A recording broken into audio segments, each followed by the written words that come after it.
Viaduc effondré en Italie, les sauveteurs ont travaillé toute la nuit. Un hélicoptère des pompiers italiens passe devant le pont brisé, à Gênes, le 14 août 2018.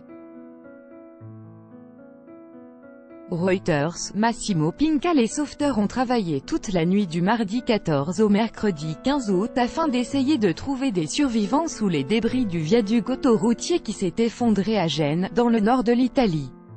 Le bilan, encore provisoire, est très lourd. Il y a 39 morts et plusieurs disparus, selon un dernier bilan officiel. Avec notre envoyée spéciale à Gênes, Juliette Gerbrand. Même à 200 mètres de l'ouvrage, c'est un spectacle impressionnant. On voit, ce mercredi 15 août, des tonnes de gravats de béton au pied des restes du pont Morandi. Et puis il y a ce bras qui reste suspendu dans le vide au-dessus des immeubles d'habitation. Ce sont 400 personnes qui ont d'ailleurs quitté leur logement. Les secours se sont affairés toute la nuit. Les secours ont travaillé toute la nuit. Ce matin, autour du lieu du drame, on distingue des équipes qui s'affairent encore au milieu des décombres, beaucoup de véhicules aussi. Ce sont près de 1000 personnes, dont 300 pompiers qui sont mobilisés. Le bilan est donc passé à 39 morts. Plus tôt ce matin, il était de 31 morts et 16 blessés, dont 13 dans un état grave. On ne sait pas si de nouveaux corps ont été dégagés ou si des victimes ont succombé à leurs blessures. Mercredi à la mi-journée, le Quai d'Orsay a indiqué que 3 Français se trouvaient parmi les personnes décédées. TEMOIGNAGE. On a commencé à utiliser les moyens lourds, c'est-à-dire les grues, pour déblayer les blocs du pont qui se sont écroulés. Lucas Carry, capitaine des pompiers 15-8-2018 par Juliette Gerbrand. Écoutez, les habitants sont sous le choc. Un deuil de 2 jours a été décrété par la municipalité de Gênes.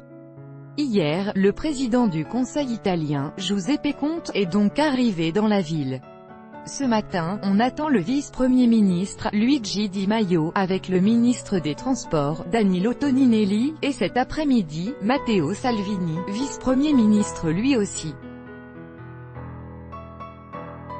Tous ont promis de faire la lumière sur ce drame. À Gênes, les sauveteurs évoluent au milieu d'un chaos de béton brisé.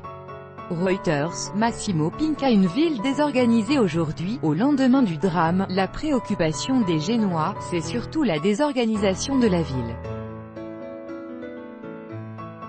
En effet, au-delà du drame humain, toutes les personnes à qui j'ai parlé insistent sur une chose: ce pont Morandi, c'était la porte de la ville, la porte vers l'ouest, vers Milan aussi, vers la France, vers l'Espagne, avec un trafic commercial très important. Et c'est un nœud routier essentiel car Gênes et la Ligurie sont encastrés entre la mer et la montagne. Maintenant, confirme Luca Guardi, 42 ans et chauffeur de taxi, le gros problème, ça va être la circulation. À Gênes, le pont Morandi c'est beaucoup plus qu'une artère principale, il permet de rejoindre les principales autoroutes du pays, la 10, la 12, la 7 pour aller à Milan. La journée, nous, les taxis, on l'emprunte, allez, disons une 50aine de fois. Bref, en septembre ça va être le chaos le plus total.